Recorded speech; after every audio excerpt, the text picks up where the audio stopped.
Assalamu alaikum warahmatullahi wabarakatuh. This is Hasnan Munib and today our topic of discussion is human gut microbiome. थोड़ा सा easy topic है but क्योंकि slides के अंदर ये थोड़ा सा लैक ऑफ फ्लो की वजह से चीज़ें थोड़ी सी डिफिकल्ट। ठीक है, तो उन चीज़ों को मैं आज इंशाल्लाह इसमें कवर करवा दूंगा आपको। और कुछ जनरल चीज़ें हैं उसमें इतनी को खपने वाली या इतना कुछ ध्यान देने वाली है, बाकी आपको साथ साथ वो करेंगे। ह्यूमन बॉडी के अंदर आपको पता है इसके बॉडी के अपने सेल्स होते हैं, bacteria, viruses, protozoa, archaea and viruses, यानी a number of different type of cells are present in the human body. Factor affecting microbiome. Microbiome basically क्या होता है? वो माइक्रोबियल कल्चर जो कि प्रेजेंट होता है हमारे इंटेस्टाइन के अंदर। ये पूरा दो वर्ड्स होंगे, एक तो माइक्रोब्स और दूसरा विद इन इंटेस्टाइन, तो इन दोनों को मिला के लफ्ज बनता है माइक्रोबायोम। और ये बेसिकली वेरी करेगा person to person based on age, diet, fitness, BMI, diet, genetic, environmental and household factor, having pets.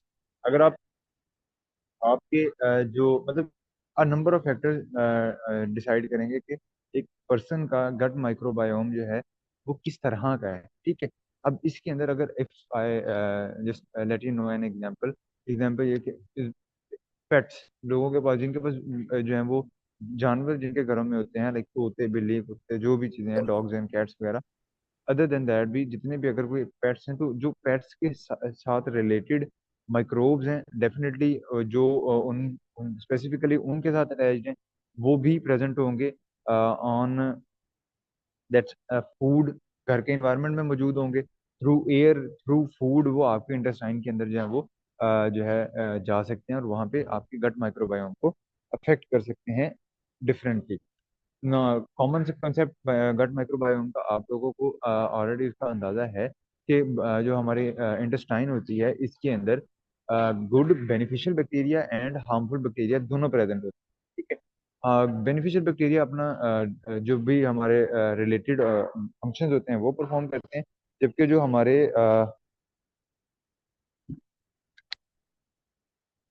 Ji, number of thing, whole lecture has been covered in this.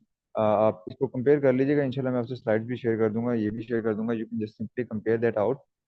तो इसके अंदर जो है वो different changes जो है puberty में, pregnancy में, through out the life stage जो है वो इसके अंदर माइक्रोबियल चेंजेस आती रहती हैं। तो माइक्रोबायोम मैं बेसिकली बता रहा था कि इट कंटेन, आप मेरा लेक्चर लाजमी नोट कीजिएगा because we have to build concepts too. Intestine के अंदर एक बैलेंस होता है between good bacteria and bad bacteria. ठीक है, good microbiome and bad microbiome. तो होता यह है कि गुड माइक्रोबायोम के तो हमारे मल्टीपल फंक्शंस होते हैं, जो भी हमारी बॉडी के अंदर वो short chain fatty acid produce करके और जो रफेज होता है उसकी फर्मेंटेशन करके वो परफॉर्म करता है अ नंबर ऑफ फंक्शंस। ठीक है, ऑन द अदर साइड जो बैड माइक्रोबायोम है वो डिजीज कॉज करता है। Simple example is obesogenic microbiome. वो ओबेसिटी, ऐसे फूड्स, ऐसे जो कंपाउंड रिलीज करता है या वो ऐसे वहाँ पे फंक्शन परफॉर्म कर रहा है कि उससे ओवरऑल जो बंदे के अंदर मोटापा फैलता है, इन्फ्लेमेटरी भी होते हैं। तो there should be a balance. कभी भी किसी भी सूरत में बैलेंस का मतलब है कि हमेशा हर पॉइंट पे गुड माइक्रोबायोम ज्यादा होना चाहिए और बैड माइक्रोबायोम जो है वो कम रहेगा। ठीक है, अच्छा इसके अंदर क्या है कि सॉरी,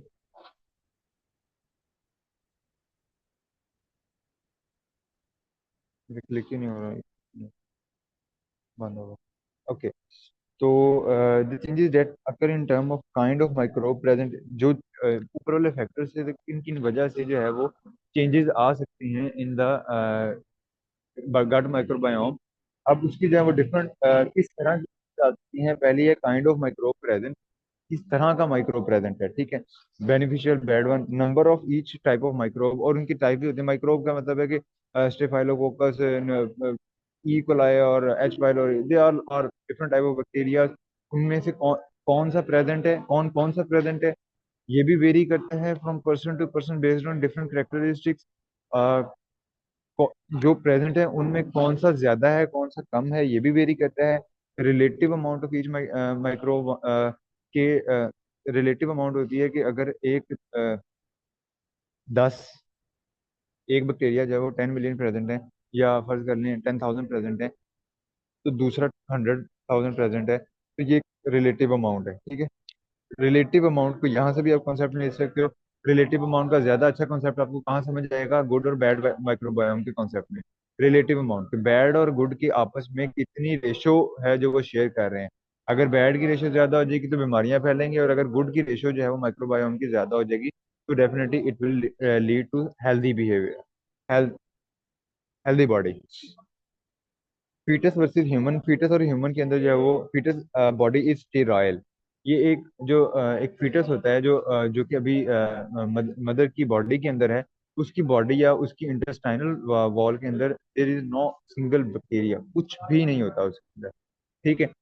बॉडी उसकी क्या होती है, स्टेराइल। लेकिन जैसे ही during and after birth, during birth भी जब बेबी की बर्थ हो रही है, और आफ्टर बर्थ जो है वो उसके body part like skin, GIT, जब डेफिनेटली वो एयर बेसिस में, एयर के जरिए भी तो चीजें जाती हैं ना, urinary tract, respiratory tract, come in contact to microbe and adopt them. तो अब ये क्या होता है कि पहले बॉडी स्टेराइल थी, अब माइक्रोब आएगा। माइक्रोब को बॉडी पहले तो डेफिनेटली बॉडी के खिलाफ की चीज है, एक उसके ऑपोजिट चीज है, उसका पार्ट तो नहीं है ना। बॉडी फिर उस सिस्टम को आहिस्ता आहिस्ता आहिस्ता अडॉप्ट करती है कि they are the part of us, ठीक है। Gut environment, infant versus adult. Infant के अंदर जो गट इन्वायरमेंट है, it is like a rain forest, a lot of moisture but with less nutrient. मतलब जो एक छोटा बच्चा होता है उसमें रेन फॉरेस्ट होता है। रेन फॉरेस्ट मतलब एक जंगलात की टाइप है जिनमें नमी बहुत ज्यादा होती है, लेकिन पानी बहुत ज्यादा होता है, लेकिन न्यूट्रिएंट्स उतने ही कम होते हैं, ठीक है। पानी की रेशो ज्यादा है, न्यूट्रिएंट्स की अवेलेबिलिटी कम है। बच्चों के gut microbiome is like a rain forest, यहाँ पे मॉइस्चर ज्यादा है, लेकिन उतने न्यूट्रिएंट अवेलेबल नहीं होते कि वो उस सारी जो ग्रोथ है, वो जो जितनी भी माइक्रोबायोम की कम्युनिटी है उसको सपोर्ट कर सके, ठीक है। इन्फेंट्स, अडल्ट्स की, सॉरी ये बात कर रहा था मैं, इन्फेंट्स की बात नहीं कर रहा था। जो इन्फेंट है, it is like a desert, less diverse, high adaptability for nutritional challenges. इसके अंदर जो माइक्रोबायोम है ये लेस डाइवर्स है। लेस डाइवर्स का क्या मतलब है कि मतलब कुछ हद तक, कुछ डिफरेंट, कुछ हल्के, कुछ टाइप्स के बायोटा जो हैं या माइक्रोबायोम प्रेजेंट होंगे, कुछ टाइप्स के, ओवरऑल बहुत ज्यादा नहीं होंगे। लेकिन जो है वो and high adaptability for nutritional challenges. अब क्योंकि न्यूट्रिशनल चैलेंजेस किसके लिए, बच्चे के लिए नहीं, वो उस माइक्रोबायोम के हवाले से आप बात कर रहे हो जिसने वहां से गजार लेनी है, क्योंकि इतने ज्यादा है ही नहीं, तो वो अडॉप्ट कर लेते हैं अपने आप को न्यूट्रिशनल चैलेंजेस के मुताबिक के अगर कोई, बिकॉज वहाँ पे न्यूट्रिएंट की अवेलेबिलिटी इन्फेंट्स के अंदर कम है, उसकी डाइट उतनी की है, ठीक है। और उसके अलावा उसके जो है वो मतलब उसकी उतनी सी डाइट है, तो जो बैक्टीरिया उसकी गट माइक्रोबायोम में प्रेजेंट होते हैं वो उस चीज को अडॉप्ट करते हैं कि थोड़े में भी सर्वाइव करना है। जबकि एडल्ट्स के अंदर रेन फॉरेस्ट, रेन फॉरेस्ट का मतलब है तो बहुत ज्यादा number of type of bacteria present होंगे, और उनकी सबकी थोड़ी थोड़ी थोड़ी थोड़ी अमाउंट जो है वो सारों की प्रेजेंट होगी, ठीक है। तो वहां पे कोई एक एक दो टाइप एग्जिस्ट नहीं कर रही, वहां बहुत ज्यादा टाइप्स एग्जिस्ट करती हैं। Normal versus colorectal cancer, the relative proportion of SCFA, SCFA stand for short chain fatty acid, differed significantly between stool of healthy adult and of colorectal cancer.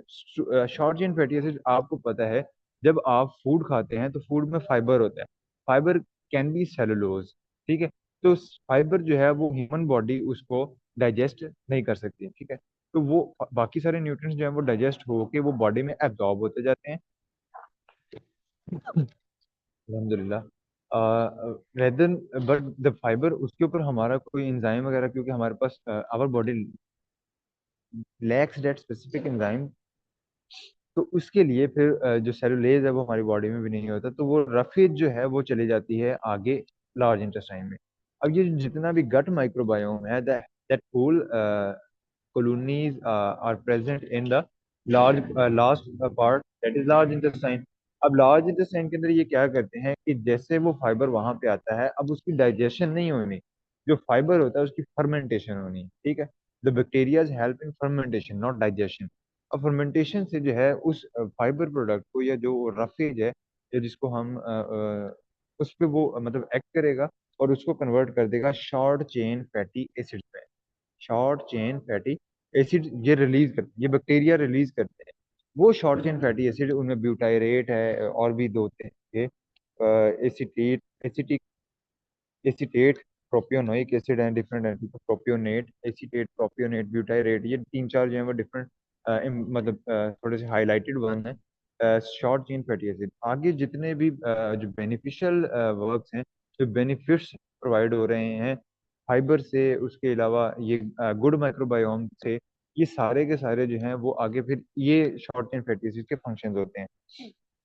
Number तो ये वो कह रहा है कि इनकी जो रिलेटिव प्रोपोर्शन है ना, एचसीएफ है, कि ये डिफर कर गई हेल्दी में और कोलोरेक्टर में।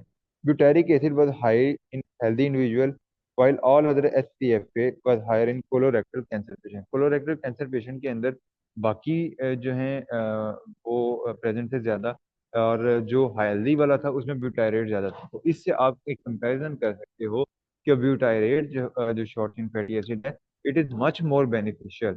इसकी जो है वो बेनिफिट्स जो है वो ज्यादा है, ये ज्यादा इसके फंक्शन है। नंबर जो है इनके pounds, they weigh several pound and are 10 time higher in number than on body cell. ये एक रेशियो है कि जितने इंसान के अपने सेल होते हैं ना, एक पूरे एडल्ट के जितने सेल हैं, उससे 10 गुना ज्यादा उसकी बॉडी में बैक्टीरिया माइक्रोबायोम प्रेजेंट। ठीक है, वेट के हिसाब से नहीं बता रहा। ठीक है, आपकी बॉडी में अगर एक सेल है तो आपकी बॉडी में 10 माइक्रोब्स होंगे। अब आपका सेल माइक्रोब से के सेल से बड़ा होता है। ठीक है, तो इस वजह से ये एक उतनी सी छोटी सी जगह में ये एग्जिस्ट कर रहे हैं। ठीक है, रेशियो समझ आ गई, 10:1, 10 माइक्रोब एक सेल के मुकाबले में प्रेजेंट। तो अगर आपके आपकी बॉडी में 1 मिलियन सेल मौजूद है तो आपकी बॉडी में 10 मिलियन माइक्रोब मौजूद है। अगर आपकी बॉडी में 1 लाख मतलब 10 मिलियन मौजूद है तो उसके हिसाब से 1000 मिलियन जो है वो आपकी बॉडी में बैक्टीरिया या माइक्रोबायोम प्रेजेंट होते हैं। Next, ecological roles, predator they kill. अब इनके रोल्स क्या माइक्रोबायोम के? प्रीडेटर हैं ये, they kill our cell and other microbe entering in the body. जो ह्यूमन गट माइक्रोबायोम है, जो हेल्दी वाले हैं उनकी बात वो कर रहा है कि ये हमारे बॉडी के सेल्स भी को भी किल कर सकते हैं, और जो अदर माइक्रोब आ रहे हैं, ठीक है, ये दोनों तरफ इस पॉइंट को आप लेके चल सकते हो। ठीक है, हेल्दी वाले पॉइंट में भी और अनहेल्दी वाले पॉइंट में, मतलब हार्मफुल वाले पॉइंट में भी। अगर तो बेनिफिशियल बैक्टीरिया ज्यादा हैं तो they will kill other harmful bacteria entering in the body. देखो, एक जगह, एक कमरा, उसमें 100 लोगों की जगह है, और ऑलरेडी वहां पे 100 बेनिफिशियल बैक्टीरिया पड़े हुए हैं। तो बैड बैक्टीरिया को आके वहां बैठने की जगह नहीं मिलेगी, तो वो ऐसे पास आउट हो जाएगा।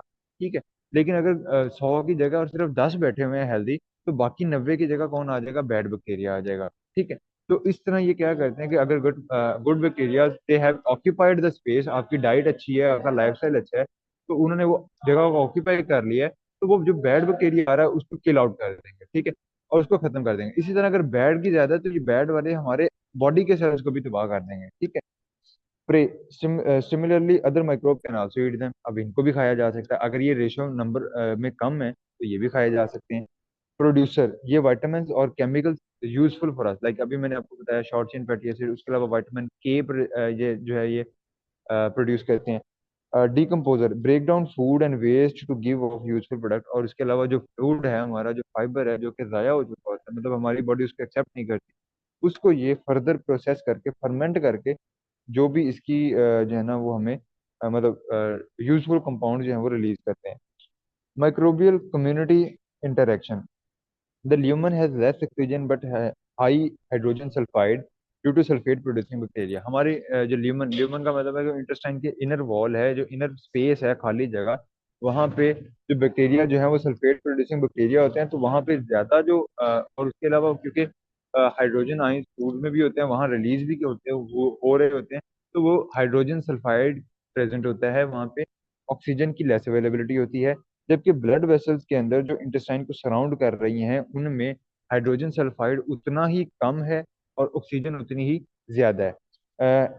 when food come into the gut both from animal and plant sources, it is degraded by respective microbe.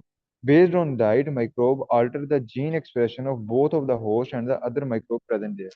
This is an important point जो कि अभी recent researches में बहुत इन है कि gut microbiome can even alter the gene expression। एक gene express किस तरह हो रहा है, एक स्पेसिफिक, वो उस चीज को भी अल्टर कर सकते हैं गट माइक्रोबायोम।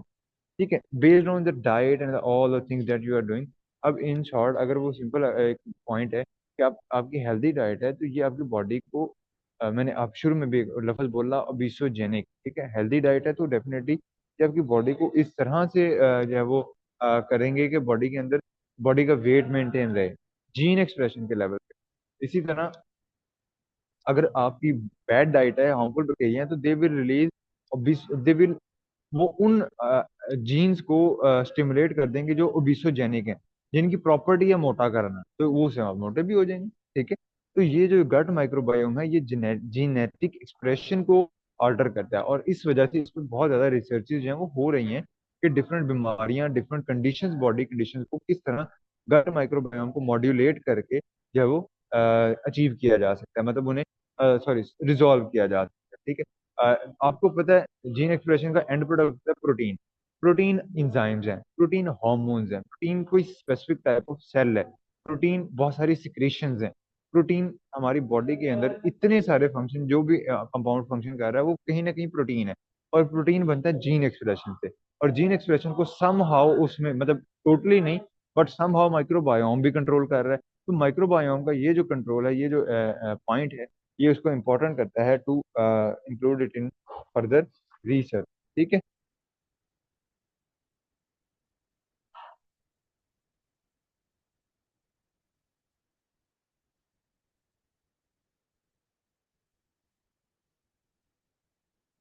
इससे आपको जीन कंट्रोलर वाला पॉइंट ऑलरेडी समझ आ गया होगा। यहाँ पे एक लफ्ज है, टर्न ऑफ और on our gene. Genes basically आपकी बॉडी में प्रेजेंट होते हैं, ठीक है, सारे के सारे जीन्स प्रेजेंट होते हैं। आपकी आंखों के अगर 6 कलर हो सकते हैं तो 6 के 6 कलर के जीन्स प्रेजेंट हैं, ठीक है। अगर आपकी जो स्किन टाइप किस तरह की होगी, उस जितनी स्किन टाइप्स हैं सारे के सारे जीन्स आपकी बॉडी में प्रेजेंट होते हैं, ठीक है।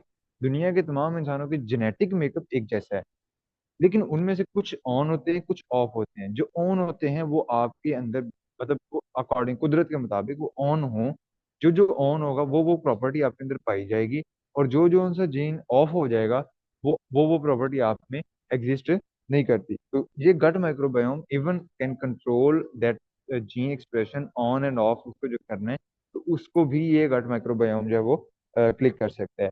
इम्यून इन्हेंसर होते हैं, आपको पता है कि ये इम्यून सिस्टम को हेल्प करते हैं कि वो इन्वेडर और ओन सेल्स के अंदर जो है फर्क कर सके, और होल लाइफ के अंदर ये different, they release immune cell regulator that are cytokine chemokine. Cytokine chemokine are basically regulator.